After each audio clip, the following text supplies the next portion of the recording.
So we were always sensible in terms of how much money we were raising. It was always fairly, like, same order of magnitude as ARR. Yeah. So we never got ahead of that. Yeah. And always had a good multiple, meaning not too high, not too low. Too low and you dilute, too high and you have a lot to grow into. And we never did that. It was always like a sensible multiple and a sensible amount of money. And so it just has always made sense. And I do think that's what most companies should do. There's always exceptions. So I think that's a good rule of thumb anyway. But like, that should be your default attitude if you raise money, which most people should not. Yeah. But if you do, that should be your default attitude, and you should get away from that only if you have good cause. Hey everyone, welcome back to the SaaS Revolution Show, brought to you by SaaStock, the conference that helps SaaS companies get traction, growth, and scale. I'm your host, Alex Theuma, and I'll be looking at what it really takes to build and grow a SaaS company today, and how founders and entrepreneurs stay healthy on the journey. Now on with the show. All right, well, welcome to a live edition of the SaaS Revolution Show. I'm here in Austin, Texas at the inaugural SaaStock USA. Who am I? I'm, of course, Alex Theuma, founder of SaaStock. And I'm really thrilled to be joined by Jason Cohen, who is the founder of WP Engine. Welcome, Jason. Thanks for having me. Yeah, no, great to have you at the conference. You spoke earlier, did a fantastic keynote. First-time speaker at SaaStock. I've been watching a lot of your content for a number of years, and you're a serial entrepreneur. Aside from all of that, who is Jason Cohen as a person? Well, I'm a dad. After selling my previous company, SmartBear, I was a stay-at-home dad for a few years, and before starting WP Engine. Yep. That's now a long time ago. That's now 14, 15 years ago. Yeah. But I wouldn't give that time back for anything. And also, that's harder than making a company. I was about to say, what's harder, being a stay-at-home dad or scaling multiple companies? Yeah. Very, very cool. And you're Austin born and bred? Yeah, that's right. Yeah. A rare breed. Yeah. Well, great city you have here. You know, hopefully this is the home. I'm sure it will be for SaaStock for many years. And so I think I slipped that in there that I think WP Engine's like your fourth business or something like that. So you're a serial entrepreneur. Obviously there are many serial entrepreneurs there, but some people after doing it once won't do it again because it is bloody tough, right? What makes you keep going back and now fourth time and really is I guess is what WP Engine the biggest one in terms of scaling? Yes, definitely. Yeah. In WP Engine we have 1,200 people now. Okay. It's 13 years old. We have over 200,000 customers. Yep. So yeah, it's definitely the largest by far. I mean, I think the reason I started, subsequent ones are the same as the first one and the same as a lot of founders, which is you just do. Yeah.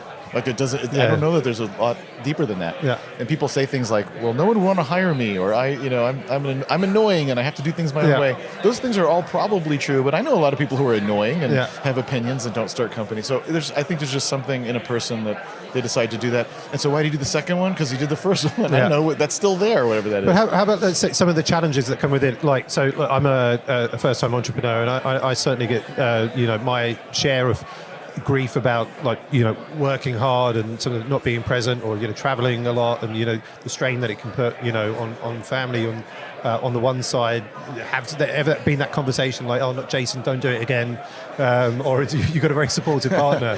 I do have a supportive partner, but also my wife was an entrepreneur for 10 years as well. So she gets it. She gets it, and so in food, so a different place, but of course there's a lot of commonality in terms of the human aspect of what it means to do it and what that company means. An interesting fact is they did MRI studies of people's brains, and they had entrepreneurs who also had kids. Yeah. What they do is they show them pictures that are neutral, like landscapes, and they see the brain in this sort of neutral state, whatever that means, and then they show pictures of their kids. Oh, and the brain gets all excited in a specific way, whatever lights up when they see the pictures of their kids. Then back to the landscapes, brain goes back. Then they show a picture of the logo of their business. Not only does the brain light up, it's the same configuration as kids. Yeah. Yeah. So whatever that kind of mixture of emotions and attachment and everything, it's that kind of thing. So when they say it's like your baby, it is in your brain kind of like that in fact. So I think I bring that up just to say that that's science, or let's say it's subjective, and why it means so much, and it's not just a job, and it impacts everything else. Yes, it does, just like having kids does that, and you would do anything for them. Same kind of a thing physically. Yeah. Maybe that's why I don't know if you know, Jason, or you probably shouldn't know this, but I have the SaaStock logo tattooed on me. So every day, after I shower, I'm smiling because obviously I'm seeing one of my kids on on my shoulder. It makes it hard to sell too. And so you mentioned WP Engine has 1,200 employees. What does WP Engine do? I guess kind of why did you found the company? Well, we're now the largest managed WordPress platform, meaning all the tools to build WordPress sites and the real-time platform that serves them. We serve millions of websites. We're a top 10 public website platform, period. Like not in WordPress, but I mean, it's a little bit more than DigitalOcean, about the same as Google in terms of public websites. So now that's what it is. It's just you're part of the internet. About 9% of every human being on Earth who is online, which is about 5 billion people, come to one of our properties every day. So now it's just one of the main ways that people have a website, period. What it started out as was I had the pain myself because I've been writing about startups and marketing for maybe 16, 18 years or so is when I started the blog, when it was actually cool to do so. I did it at Smart Bear, my previous company. It was supposed to be the company's blog, like 37 Signals. This will be our voice. And then no one ever wrote on it but me, which maybe does tell you something about our culture or our voice, right? Yeah. Anyway, so I sold that in 2007. I left in 2009 again for my wife was pregnant. It seemed like a good time. That was a completely bootstrapped company, by the way. And it's still going. The Smart Bear is still going now and is a unicorn. It was recently resold a couple of years ago. And so I just kept writing. Even once I was a dad, it was a way to have like an intellectual project that had no deadlines or other requirements. So it was just a way to stay connected to the world, but with really no constraints. So that was a good thing. So then it got popular. Then the site would crash when I got on things like Hacker News. So I'd go ask other people, other bloggers, like, what do you do to keep WordPress running when you get on Hacker News? And the answer was always, I don't know, but if you find that, tell me, because I need that. And that was the origin of, this is something people need. So it was bootstrapped for 2 years, and my only thought was, it seems like we could make like 30 to 50K a month in profit because there's enough people that need this. And it turned out, well, yes, it's good business, it's unit profitable, but I way underestimated how many people needed it, obviously. It turned out it was a much bigger market than that, which is fortunate. And so it was a good idea, a good product, but then we had the fortune of things like a great, that WordPress itself as a movement grew, thus the market grew, thus we had a great product in a great market, and that's the kind of thing you need. Very cool. Well, I don't know if you know, but SaaStock is a happy customer of WP Engine as well. And so you both, so 4 companies, you bootstrapped a few, or was it 3 that you bootstrapped? Yeah. Or 2, yeah.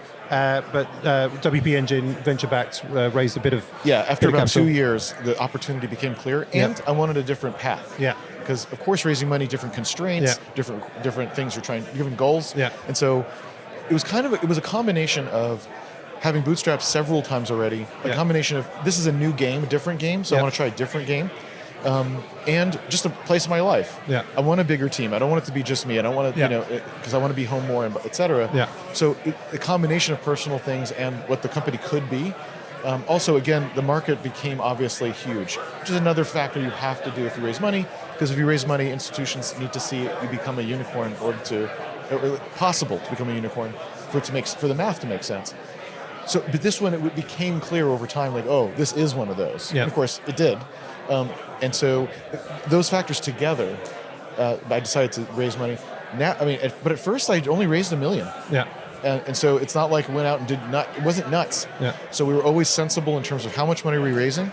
It was always fairly, like, same order of magnitude as ARR. Yeah. So we never got ahead of that. Yeah. And always had a good multiple, meaning not too high, not too low. Too low and you dilute, too high and you have a lot to grow into. And we never did that. It was always like a sensible multiple and a sensible amount of money. And so it just has always made sense. And I do think that's what most companies should do. There's always exceptions. So I think that's a good rule of thumb anyway. But like that should be your default attitude if you raise money, which most people should not. Yeah. But if you do, that should be your default attitude, and you should get away from that only if you have good cause. Maybe just to elaborate on that comment, like most people should not raise money because sometimes it's a bit more glorified and gets more attention when you raise capital, and some startups will go in there just looking to raise capital out the bat. Why should you not do it? Well, it gets glorified if you read TechCrunch, and if it does not, if you read 37 Signals blog. So you might want to pick which bubble you're in. And I mean that in a good way. Of course, there's bubbles of people who think this, think that. Of course. So you should pick a bubble of people who are like-minded, and so that you have positive reinforcement.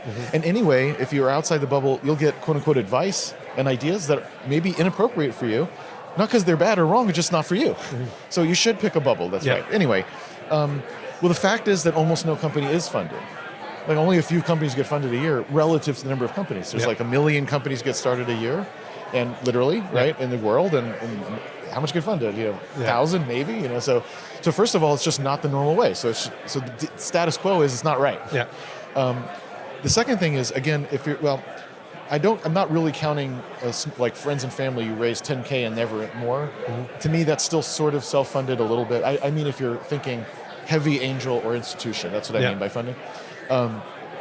Because as soon as you get into an institution, the math of their portfolio is such that you have to be able to get big, because so many things will fail or not return enough. So they need the big ones. I mean, the big ones need to return enough. So how many companies can be worth $1 billion, should be worth $1 billion or more? How many can get to 100 million in revenue? The answer is almost none. And that's not a bad thing. That is not a negative statement in the least. It's just most markets aren't that big, and the product or niche you've picked isn't that big. So what? So just don't. Why did you say it should? That's your fault for saying that. Whereas you could have a company that's throwing off $1 million in profit a year that you as a founder can just put in your pocket. Because it's doing $5 million and putting $1 in your pocket after everything else. I mean, what the hell's wrong with that exactly? I don't know, because you read TechCrunch? Well, don't read TechCrunch then. That's the problem, I guess. I know a founder. He's been on the podcast. He's got a 100 million ARR business. And I think they're doing something, I'm pretty sure it was right, 50% net profit. He owns 100% of the business, and he is taking a lot of that net profit every year. You know 10 of those guys? No, that's my point. So it's that sometimes happens. Wonderful. Well, that's not usually what happens. So what are you doing? It's sort of like saying, well, Apple did this. Who cares? What, are you going to be like Apple? No. And that's fine. Why should you do that? No, absolutely. Absolutely. And I think... it's easy to get caught up in what other people are saying or thinking, and I say it's fine to be caught up in that. I do too. I don't care what other people think. I wish I didn't, but so pick a bubble. So you were second on stage today, did a keynote at SaaStock. Can you tell the audience that are listening what was the keynote about, and maybe a couple of takeaways? We will be publishing the talk on YouTube. But for those listening to the podcast, what were the learnings and takeaways today? So it's about how to build a practical strategy that involves the whole team. And I love the topic of strategy, by which I mean how are you going to win? And you figure out how you're going to win. It's always an amalgamation of things like we have to lean into what we're strong at. Again, these things are obvious. Lean into what you're strong at, sidestep rather than try to deal with weaknesses. You have to deal with things like the competition, but not focus on them. You want to hopefully have tailwinds that's in your market rather than trying to go up against a trend that's happening that makes it harder. And it needs to be self-consistent. A lot of times, we say we're going to serve this customer, but then you look at the bug tracker and there's all kinds of bugs that are not relevant to them, and you're fixing them anyway, and that means you're wasting a lot of time and moving at a fraction of the speed you could be moving if you knew to close half of those because they're wrong. On the other hand, when you say strategy, so much of it is academic. Make a SWOT, people say. And I think that's ridiculous, because I don't know anyone who's made a SWOT, and if you don't know what it is, who cares? But I don't know anyone who's made one and said wow, that was so insightful. Now I have a great strategy. I also don't know people that make a SWOT and then 3 months later, they're wrestling with, do we do this feature or that feature? And then they consult the SWOT. They don't. Well, if it's not insightful and you're not using it to make decisions, it's not strategic, or it's just, it doesn't mean it's stupid, not at all, but it's just not quite the right tool. It's maybe academic, but not useful. So a lot of strategy stuff is academic and I think not practical. So the talk is, here's what I think is a practical thing. We've used it lots of times, WP Engine, on individual teams, all the way up to the whole company. But it's simple. You might even say too simple, but I'd say, but if it's simple enough that you have one that makes sense, that actually does align everybody, and you start from there, and then you can make it more complicated if, in whatever way you see fit, man, you're in a much better, stronger position. So why not start simple and get to a good strategy, which again is your decisions about that everyone's going to have to make consistently, which is how you're going to win. Is this a framework that you've created, or you've read from textbooks or something like that? How does it come together? It is a framework I created, but huge asterisk, because this is standing on the shoulders of giants type of stuff. When you see it, you'll see hints of blue ocean in there with making decisions. the idea that strategy is decision making or consistent decisions is an old notion. Like good strategy, bad strategy is that's at least a third of what he talks about. So you can see that coming to life there. So of course there's an integration of a lot of ideas, but this particular thing I haven't seen before. So I guess it's something of an innovation. And also I find, even if what I'm bringing to the table is just a certain exposition of the idea, a certain excitement, a certain experience, that's enough. Otherwise, if I have not seen farther, it is because giants have been standing on my shoulders. I think when our MC introduced you, he mentioned that you've pretty much done, I think, like all of the C-suite roles in WP Engine. I don't know if that was accurate, but obviously being founder, CEO, CTO, I think there was a whole gamut more that I'm sort of leaving off there.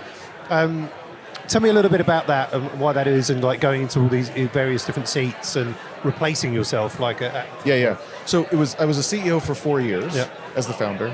Then this is I think the best decision I ever made. Well, the second best decision I ever made, because the best decision was marrying my wife. The second best decision was hiring Heather Brunner as our CEO, and I became CTO. As product and engineering is, of course, what I'm best at. I say, of course, but anyway. And she's still the CEO now, 10 years later.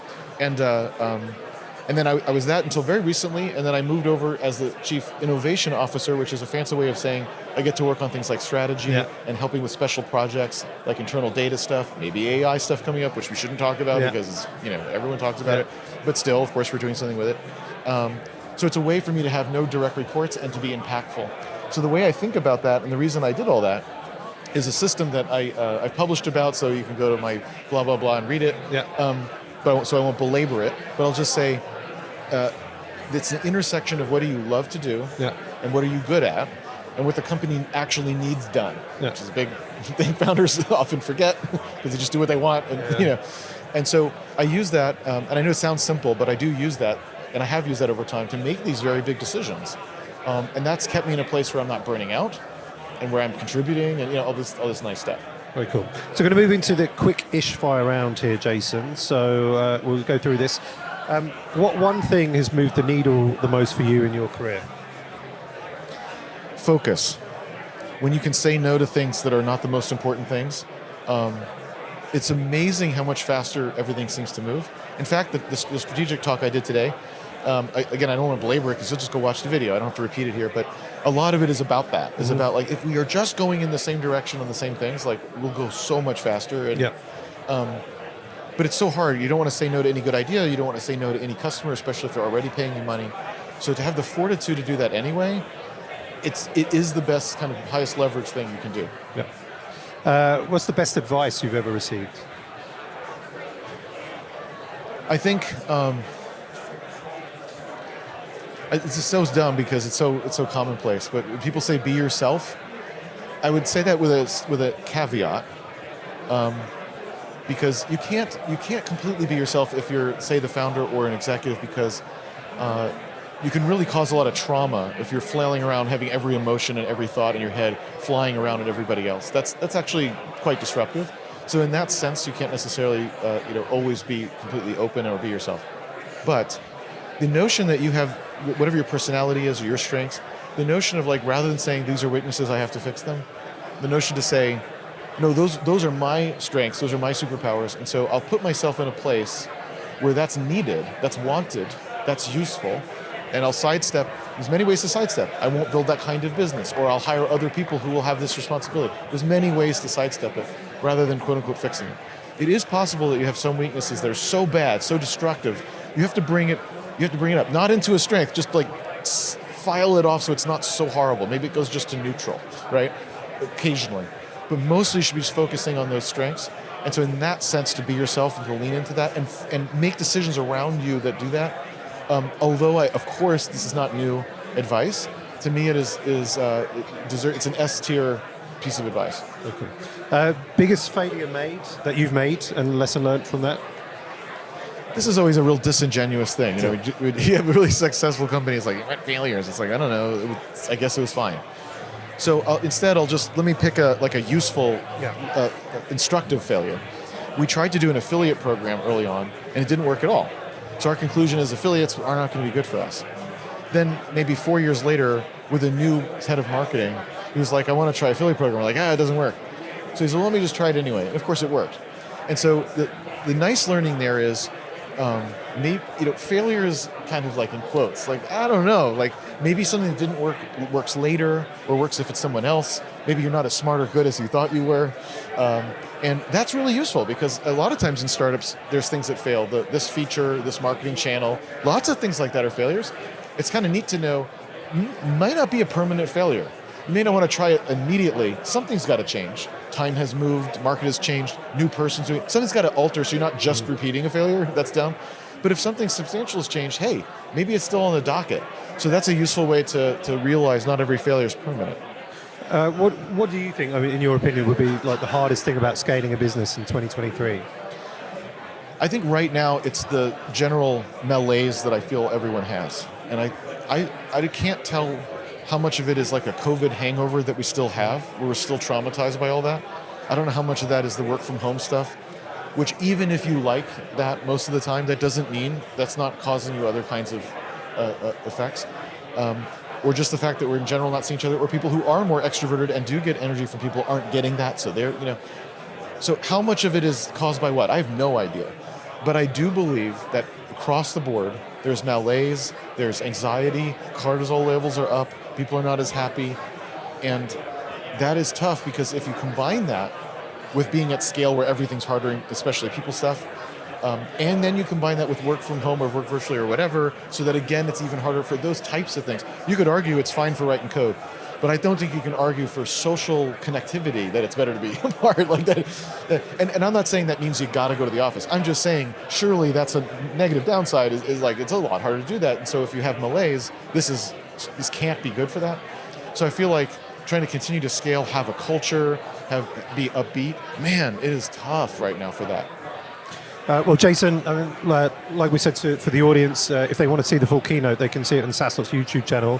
Really appreciate you being a great guest on the SaaS Revolution show today, live at SaaStock USA. If people want to reach out to you, listening to the podcast, how can they connect? Like, where are you active? Yeah, so the writing, including some of the stuff I mentioned, is at longform.asmartbear.com. And that's what I am on Twitter, asmartbear. That's the name of the previous company, so that's where that identity comes from. So I didn't tattoo it on my ass, but I did. I do have it tattooed on my Twitter, I guess. Very cool. And I guess, allow me for the final question. Why did you call that last company a Smart Bear? Well, the company's called Smart Bear, and I was just it's from a novel, a John Irving novel called Hotel New Hampshire, which is a sort of semi-surrealist novel where bears factor a lot. In fact, there's one person who wears a bear suit. But that person, even in the bear suit, they feel probably more like themselves being in the bear suit, which is a nice metaphor anyway. Maybe not even a metaphor, maybe real. And one of the lines in the book is, a good smart bear makes all the difference. Very cool, very cool. Well, thanks for sharing that. Thanks so much, Jason Cohen. Really appreciate it. Thank you.